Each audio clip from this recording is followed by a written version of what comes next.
Okay, ladies and gentlemen, boys and girls, we are barreling along in our skills. And in fact, we've kind of finished our skills. What we're up to today is the skill that isn't really a skill. What do I mean? So far, we have talked about those 4 significant compartments of legal skill sets that I think are crucially relevant for anyone who actually wants to develop an effective legal career. So we've gone through personal professional growth, we've had a look at communication, we've talked about marketing and networking, and finally we had a little bit of a dip in the area of financial contribution or business acumen.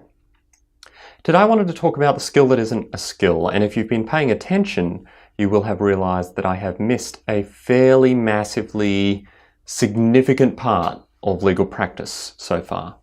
And that is, we haven't spoken about clients. At its most fundamental, legal practice is about clients. Everything you do is about people in some way. You learn to be a better lawyer, not so that there is some sort of benefit in isolation of being a better lawyer. You learn to be a better lawyer so that you can better serve your clients. Perhaps you learn to market yourself or develop relationships better so that you can offer your excellent legal services to a broader range of people. But whatever the case is, everything we have already spoken about cycles around the fundamental aspect that clients and relationships with people form the absolute foundations of any legal practice. So that's what we're going to talk about over the next little while. The client is not a skill. I could talk about people skills or something like that. To some extent, we could lump that in with personal professional growth. I just want to have a general conversation with you about clients, because learning to serve your clients well is going to be critically important. We need to learn how to balance the professional and ethical side of our duties with the client service side. We need to have a talk about how clients fit into our overall health and wellness as practitioners. But we also need to talk about how to deal with client expectations, how to actually deliver things that clients will value. A lot of the skills we've already spoken about are going to help you with that. They are going to help you deliver things in a form or at a time or in a way that is ultimately more valuable to your clients than perhaps just doing everything the same way across the board. So that targeted personal approach to legal practice is very important, and that's what putting the skills we have already learned into practice is going to help you with.